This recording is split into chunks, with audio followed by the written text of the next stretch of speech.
Okay ladies, this morning we are going to be focusing on our squats. Squats are obviously, we use these all the time at Bit Camp.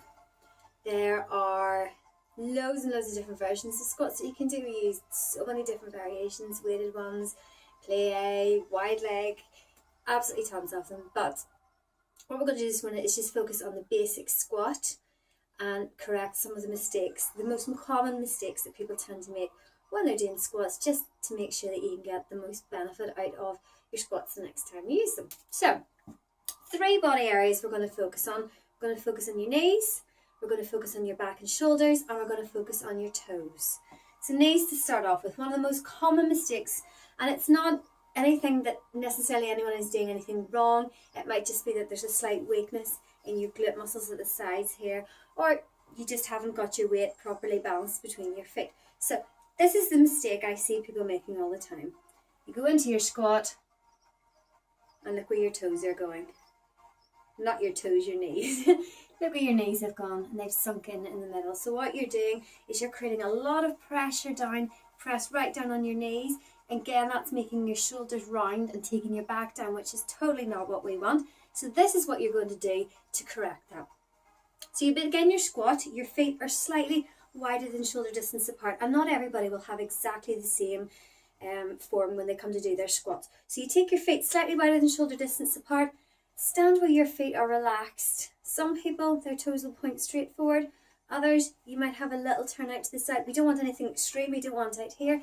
I just want you to stand where your feet fall comfortably, just wider than shoulder distance apart. Now I want you to imagine that your feet inside your shoe, or if you're bare feet even, just to have a wee check to see where your toes are, you're going to imagine your foot is like a tripod. So you've got your baby toe, you've got your big toe, and you've got your heel. What I want you to do is focus inside your shoe of getting your baby toe, your big toe, and your heel, and you're going to get your body weight nice and balanced between those. So you've got 3 points of contact with the floor, 1 on each side, okay? So when you sink down into your squat next time, keep that completely balanced, push your bum back and down, and when you come back up again, we're going to use that tripod stance on our feet to push right down into those same pressure points and back up easy again into standing. So that's the first one, that's your knees turning in, we've corrected. Next one, and this is probably the most common mistake I see out of all of them. You'll be able to see what I'm doing wrong. I'm going to exaggerate this, okay?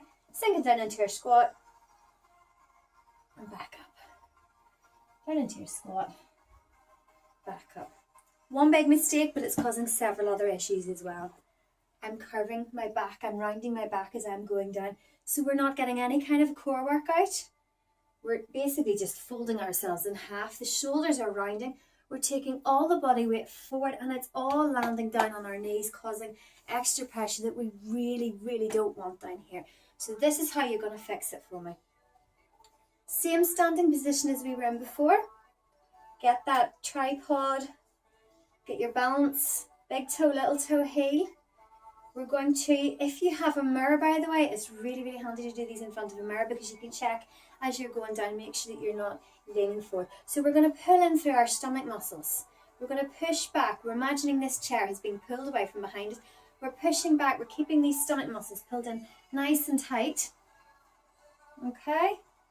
Keep the shoulders back. We want to try and keep those lats engaged. By squeezing your shoulder blades, imagine there's something, you're trying to hold them between your shoulder blades and push back up again. Okay? So squeeze the shoulder blades back. Keep your chest up. If you keep this chest up and open and your head up, that's half the battle already before you've even gone into your squat. So same thing again.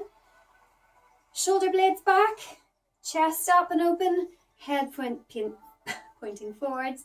Sink down nice and slowly. Keep those stomach muscles pulled in nice and tight, as if we're reaching for that chair and it's been pulled away from behind us.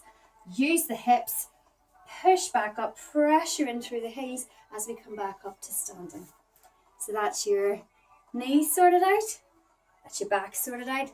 Very last one, and this is the one that easiest corrected, okay? I'll do it from the side again so you can see. So I want you to watch my knees this time and see where they go when I go into my squat. Okay, I'm not rounding my back anymore, but my knees they're coming past my toes. Okay? So like I was saying a wee minute ago, what I want you to do you remember when you were in school and kids used to pull the chairs away from behind someone else and they'd be sitting perched in the middle of the air with their bum out looking for this chair? Well, that's exactly the position I want you to get into. So as you go down into your squat, so feet slightly wider than shoulder distance apart, put them in a comfortable position for you. You're going to sink down into your squat with the shoulder blades back, the chest up, everything that we've already talked about. As we go down, instead of just sinking down, we're sinking back. So you want to push back as well as down. Pushing back, pushing down, all the way down. If you can, we want to try and get these thighs lower than the knees. Your back is still up nice and flat. We're going to use push up through the heels, push up through the hips, up to standing. Okay, those knees, they can come in line with the toes, but really we want to try and get them back just a little bit. And if you are checking down when you're going into your squat and you see that they're coming over your toes, you need to push back, okay? Squatting isn't just going down, it's down and back at the same time. So everything we practiced at the start, feet wider than shoulder distance apart. I've got my toes just ever so slightly turned out. Pushing back, but we've got our chest up and open. Shoulder blades back, head up, sink it really low, pushing back and pushing down. And pop it back up again. That's where you're going to get the real benefit from your squat, when you push it right the way back down and back up. And don't forget, we're using 250 muscles all here at the same time, or thereabouts. Some of those are our core muscles, so you're going to use these core muscles as we're going back down. And part of that upward motion and movement comes from using these core muscles as well as the glutes and as well as the hips. So now you've got them sorted out. We've done our knees, we've got our backs, we've got our toes. Go off and do yourselves a nice big squat workout. See you later.